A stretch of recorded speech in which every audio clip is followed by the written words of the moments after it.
Dios les bendiga y bienvenidos a Enamorándonos de la Palabra. Mi nombre es David Lebrón y soy su anfitrión y hermano en Cristo. Para gloria de Dios estamos estudiando la primera epístola del apóstol Pedro, quien le escribió a los creyentes esparcidos por Asia Menor, lo que hoy día es Turquía, para exhortarles a permanecer firmes durante un tiempo de tribulación debido a una persecución que estaba tomando lugar. En el episodio anterior estuvimos mirando los versículos 7 al 11 del capítulo 4, en el cual Pedro invita a los creyentes a demostrar una conducta ejemplar por medio de ciertas características que serían distintivas del tipo de excelencia que se espera de los creyentes. Estas características son una vida de oración, el amor, la hospitalidad, el uso de los talentos, el hablar conforme a las palabras de Dios, el servicio por excelencia y la alabanza. En este episodio estaremos mirando los versículos 12 al 19 del capítulo 4. En estos versículos, el apóstol regresa a un tema que ya ha tocado 2 veces, el sufrimiento cristiano. Acompáñenme al capítulo 4 de la primera epístola del apóstol Pedro, donde leeremos los versículos 12 al 19, en el nombre del Padre, del Hijo y del Espíritu Santo. Amén. Sufriendo como cristianos. Amados, no se sorprendan del fuego de prueba que en medio de ustedes ha venido para probarlos, como si alguna cosa extraña les estuviera aconteciendo. Antes bien, en la medida en que comparten los padecimientos de Cristo, regocíjense, para que también en la revelación de su gloria se regocijen con gran alegría. Si ustedes son insultados por el nombre de Cristo, dichosos son, pues el Espíritu de gloria y de Dios reposa sobre ustedes. Ciertamente, por ellos Él es blasfemado, pero por ustedes es glorificado. Que de ninguna manera sufra a alguien de ustedes como asesino o ladrón o malhechor o por entrometido. Pero si alguien sufre como cristiano, que no se avergüence, sino que como tal glorifique a Dios, porque es tiempo de que el juicio comience por la casa de Dios. Y si comienza por nosotros primero, ¿cuál será el fin de los que no obedecen al Evangelio de Dios? Y si el justo con dificultad se salva, ¿qué será del impío y del pecador? Así que los que sufren conforme a la voluntad de Dios, encomienden sus almas al fiel Creador, haciendo el bien. Dios Todopoderoso, una vez te damos gloria y honra y te agradecemos por estas bellas palabras que vamos a estar estudiando en este episodio. Te pedimos que nos guíes por tu Santo Espíritu, en el nombre del Padre, del Hijo y del Espíritu Santo. Amén. Cuando leemos los libros históricos del Antiguo Testamento, vemos que la historia de Israel es muy trágica porque constantemente se apartaban de Dios. Dios, como buen padre, los perdonaba y el pueblo volvía y se apartaba de Dios. Eventualmente la paciencia de Dios se agotó y como resultado, Jehová tuvo que entregar a Israel a otros pueblos malvados de la tierra. Esto marcó una era de opresión en la historia de Israel que comenzó con el exilio y el cautiverio, y si lo pensamos bien, aún no termina, porque aunque la nación de Israel ha venido siendo restablecida desde el año 1948, todavía falta mucho por hacer, ya que el lugar más importante para los judíos en Jerusalén está siendo ocupado por los musulmanes. Debido a esta historia, Israel, por decirlo así, ha estado acostumbrado a la persecución. Si no fueron los egipcios, fueron los filisteos. Si no eran los filisteos, eran los persas, los medos, los griegos, los romanos, los alemanes, los supremacistas de raza blanca. En todo esto, Dios ha estado con ellos. Para los judíos que habían puesto su fe en Jesucristo, quizás estaban acostumbrados a todo tipo de hostigamiento. Inclusive tuvieron que haber sufrido algún tipo de persecución por haber abandonado la fe judía para seguir el camino. Pero para los cristianos de origen gentil, esto era nuevo. Ellos no habían sufrido persecución y el ser perseguidos por su amor a Jesucristo debió haber sido algo penoso. Es por eso que Pedro continúa hablándoles del sufrimiento cristiano y lo hace como pastor que ama sus ovejas, como cristiano que ama y se preocupa por su prójimo y les dice, amados. Es un término que demuestra ternura. Es un término que lo une a los demás creyentes. Amados, no se sorprendan del fuego de prueba que en medio de ustedes ha venido para probarlos, como si alguna cosa extraña les estuviera aconteciendo. Anteriormente hablamos un poco de esto cuando en el versículo 18 del capítulo 1, el apóstol nos habló del valor de la sangre derramada por Cristo, que es mucho más valiosa que el oro y que la plata. En aquella entonces dijimos que el oro debía ser pasado por fuego para saber que es puro o legítimo. En esta ocasión vemos que los cristianos están pasando por esta persecución para ser probados. Es necesario que mantengamos algo presente en nuestras mentes. Las pruebas no son obra del maligno. Decir que estamos siendo probados por Satanás es algo erróneo. Satanás no nos prueba. Satanás nos tienta a pecar. Las pruebas son enviadas por Dios para moldear nuestro carácter. Por medio de la prueba aprendemos a depender menos de nosotros mismos y a depender más en Él. Por medio de la prueba nuestra fe aumenta y nuestro carácter se afirma sobre la roca, que es Cristo Jesús. Gloria sea a nuestro Dios, que no nos prueba sin aviso. Jesús dijo que en el mundo seríamos afligidos, que seríamos echados de las sinagogas, que seríamos aborrecidos. ¿Por qué?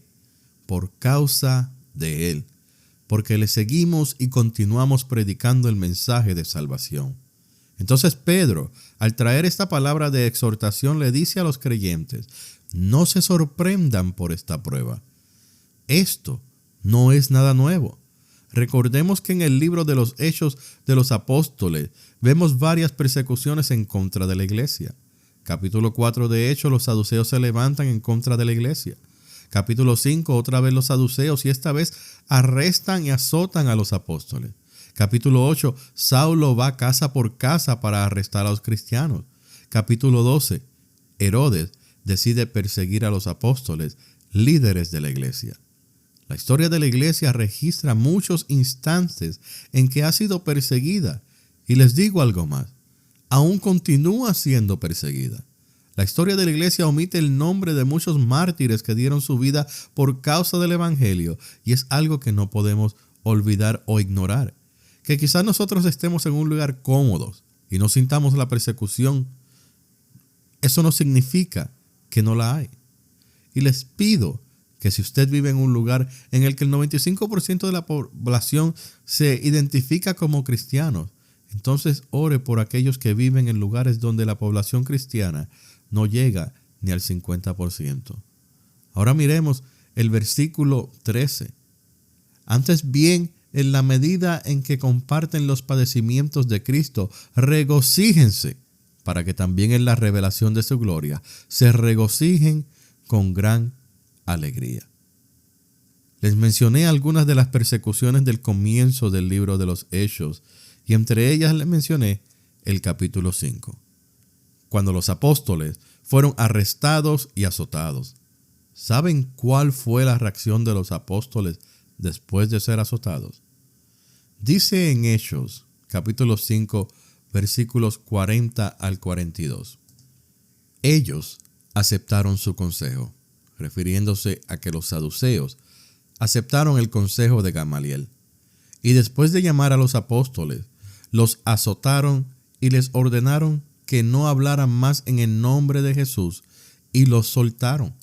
Los apóstoles, pues, salieron de la presencia del concilio, regocijándose de que hubieran sido considerados dignos de sufrir afrenta por su nombre. Y todos los días, en el templo y de casa en casa, no cesaban de enseñar y proclamar el evangelio de Jesús como el Cristo.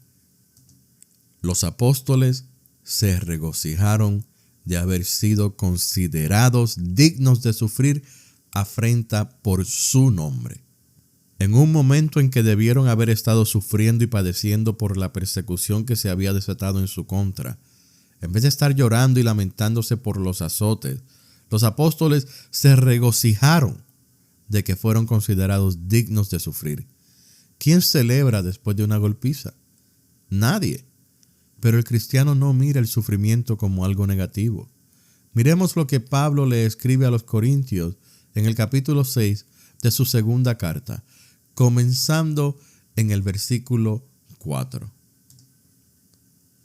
Pues en todo nos recomendamos a nosotros mismos como ministros de Dios, en mucha perseverancia, en aflicciones, en privaciones, en angustias, en azotes, en cárceles, en tumultos, en trabajos, en desvelos, en ayunos, en pureza, en conocimiento, con paciencia, con bondad, en el Espíritu Santo, con amor sincero, en la palabra de verdad, en el poder de Dios, por armas de justicia, para la derecha y para la izquierda, en honra y en deshonra, en mala fama y en buena fama, como impostores, pero veraces.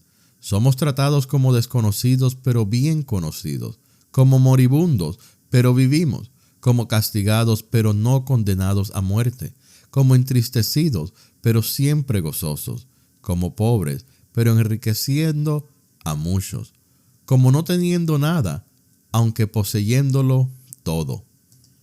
Todo lo que nos sucede, que tiene una connotación negativa, puede ser mirado a la luz del Evangelio y ver que hay un lado positivo. Esto especialmente porque somos ministros de Dios, embajadores de Jesucristo, y no hay tiempo para lamentarnos. Nuestro tiempo debe estar enfocado en que se nos han hecho unas promesas importantes en las cuales mantenemos nuestros ojos puestos, y que para recibir esas promesas debemos hacer la voluntad de Dios. Y eso significa continuar predicando el Evangelio con gozo. ¿Por qué es que debemos gozarnos aun cuando sufrimos? Porque el día de la revelación de su gloria nos regocijaremos aún más. Si sentimos alegría mientras sufrimos, el día del gozo será uno de gran júbilo, porque ya no contemplaremos la gloria de la gloria que heredaremos con Cristo, sino que la recibiremos junto a Él. Versículo 14. Si ustedes son insultados por el nombre de Cristo, dichosos son, pues el Espíritu de gloria de Dios reposa sobre ustedes. Ciertamente, por ellos Él es blasfemado, pero por ustedes es glorificado. ¿Quién se despierta cada mañana pensando, espero que hoy me den una buena insultada? Absolutamente nadie. Y sin embargo, aquí Pedro dice que aquellos que son insultados por el nombre de Cristo son dichosos. El ser dichoso significa que usted es satisfecho, contento, encantado, feliz, jubiloso. Un concepto que vemos en el Nuevo Testamento es que los creyentes debemos soportar insultos verbales por causa de Cristo. El nombre de Cristo incluye el ministerio de la predicación, del bautismo, de la oración y de la sanidad. Y los apóstoles hablaban en nombre de Cristo y demostraban con palabras y hechos que Jesús había delegado en ellos su poder y autoridad. Entonces los creyentes que son insultados por causa del nombre de Cristo son dichosos. ¿Pero por qué?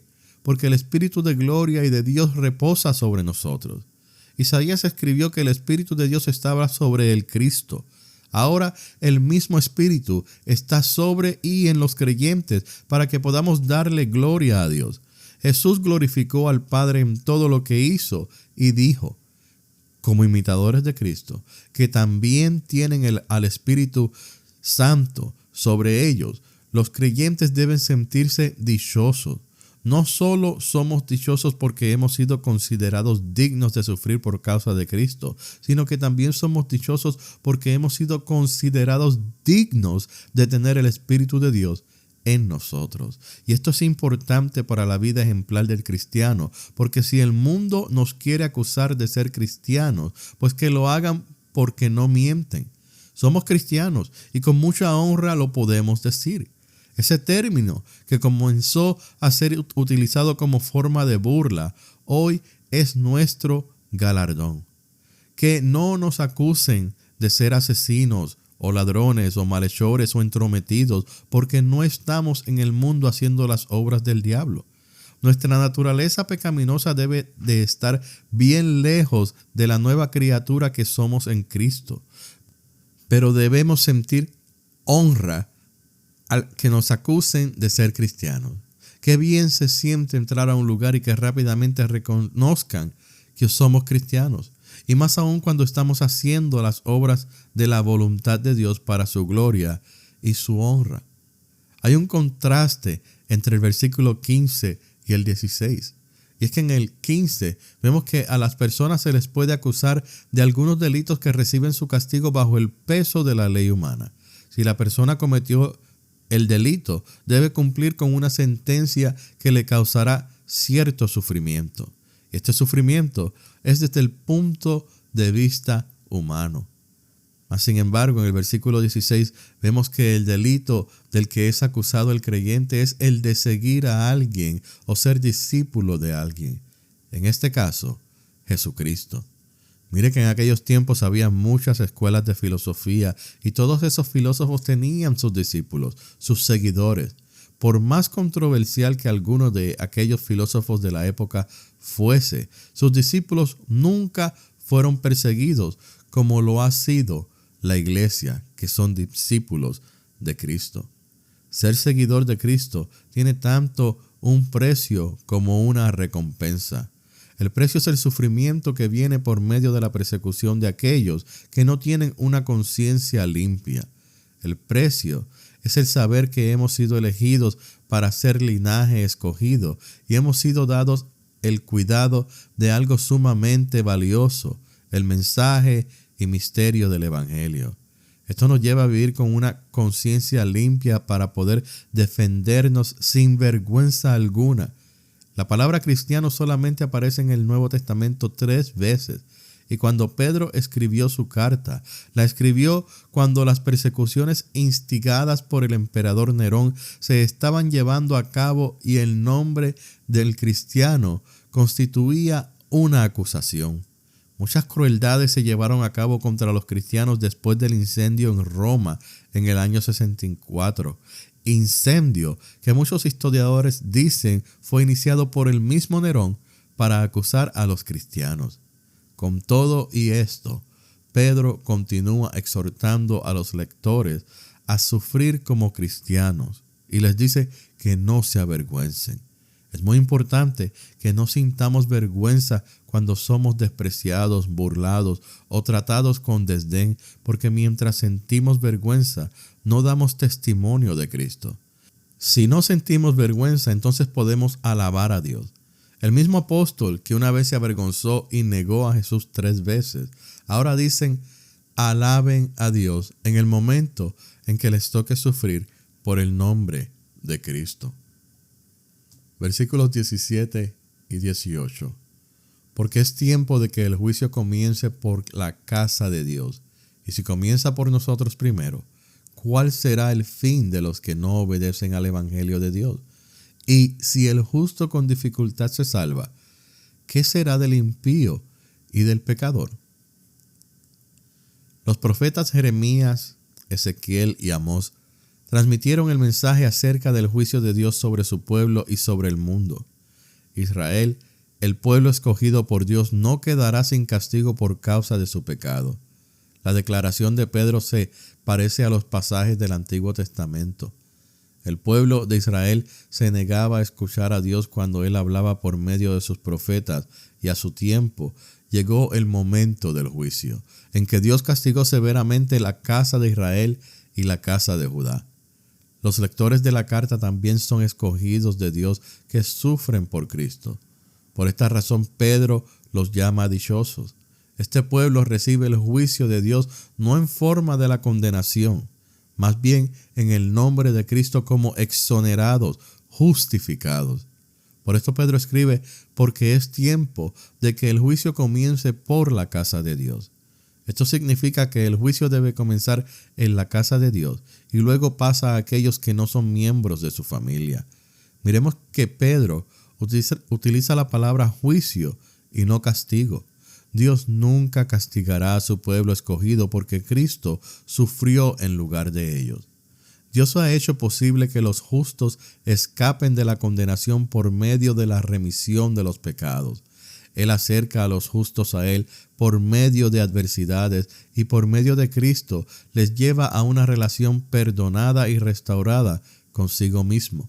Sin embargo, la gente que continúa ignorando el evangelio, desobedeciéndolo, se enfrenta con la condenación divina por causa de su incredulidad. El resultado de este juicio es que los incrédulos quedarán excluidos de la presencia de Dios. Una y otra vez, el apóstol se apoya en las Escrituras para afirmar su enseñanza. Y en el versículo 18, esto es precisamente lo que hace. Cita un pasaje del Antiguo Testamento. Cita a Proverbios 11:31, que dice: si el justo es recompensado en la tierra, ¿cuánto más el impío y el pecador? Pedro utiliza esta afirmación para señalar lo difícil que es para los cristianos el obtener la salvación, porque él sabe que Jesús dijo en Mateo 7:14, pero estrecha es la puerta y angosta la senda que lleva a la vida, y pocos son los que la hallan. La salvación para el creyente no es tan fácil como a veces la imaginamos. Si nos ponemos a pensar bien en lo que nos cuesta ser salvos, nos damos cuenta de que tenemos que ser bien disciplinados en todos los aspectos de nuestras vidas para poder mantenernos firmes, porque son muchas las cosas las que nos pueden hacer pecar. Un enojo, una mentira, un rumor, un chiste desagradable, un pensamiento. Y esto con el Espíritu Santo morando en nosotros. Y ciertamente es una lucha interna de la que Pablo nos habla en los capítulos 7 y 8 de su carta a los Romanos. Esto andando por la senda de salvación en comunión con Cristo. Imagínense entonces ustedes qué tan difícil es para el impío que no cree en Jesús, que piensa que va por un buen camino mientras vive apartado de Dios. Jesús dijo: yo soy la vid verdadera, ustedes los sarmientos. El que permanece en mí y yo en él, ese da mucho fruto, porque separados de mí nada pueden hacer. El primer fruto que damos cuando estamos en la vid es el fruto del arrepentimiento, y el camino que el impío toma para llegar al arrepentimiento es uno largo y difícil. Lo segundo es que Jesús dijo: nada pueden hacer separados de mí. Y ese nada es muy claro. Nadie puede lograr salvarse por su propia cuenta. Todos necesitamos de un mediador entre Dios y el hombre, Jesucristo hombre, para poder llegar a ser salvos. El impío, por permanecer en el camino de perdición y de muerte, está caminando cuesta arriba y no lo sabe.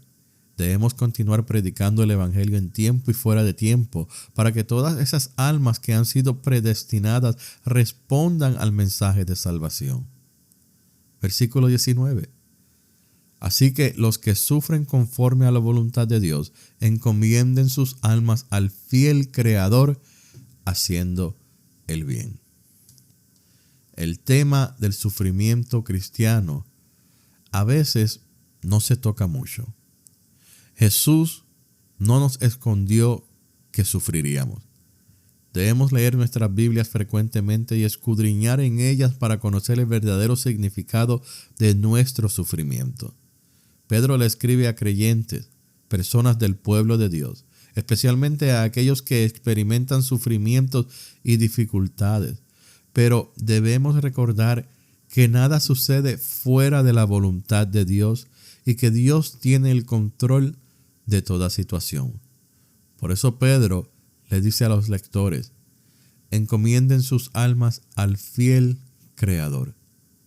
Jesús utilizó este mismo verbo en la cruz cuando dijo: Padre, en tus manos entrego mi espíritu. Pedro exhorta a los creyentes a entregar sus vidas en las manos del fiel Creador. Dios no solo ha creado al hombre, sino que también lo sostiene en todo momento. Por eso Pedro elige llamarle fiel Creador, siendo esta la única vez en el Nuevo Testamento que se utiliza el sustantivo creador para Dios. Y segundo, sigan haciendo el bien. Esta es la manera en que demostramos nuestro compromiso con nuestro fiel Creador, con nuestro Dios, mediante obras de amor y misericordia con nuestro prójimo. Dios Todopoderoso, Una vez más te damos la gloria y te damos la honra. Y te agradecemos, mi Señor, por tu palabra. Gracias, mi Señor, por abrir nuestras mentes y nuestros corazones a cosas que no entendemos. Ayúdanos, mi Señor, a entender nuestro sufrimiento. Ayúdanos a entender tus propósitos por medio del sufrimiento. Y ayúdanos, mi Señor, a ser receptivos a Él y a poder mantenernos firmes con sabiduría, sabiendo que sin importar la situación por la que estemos pasando, tú siempre estás en control de todas las cosas. Te pedimos, mi Señor, por cada uno de los oyentes de Enamorándonos de la Palabra, pidiéndote, mi Señor, que tú continúes aumentando su fe, que continúen, mi Señor, en el camino de salvación y que con valor prediquen tu palabra y la compartan con todos aquellos que comparten un segundo de su día. Esto, mi Señor, te lo pedimos en el nombre de tu Hijo amado Jesús. Amén. Gracias por escuchar Enamorándonos de la Palabra. Que Dios le bendiga.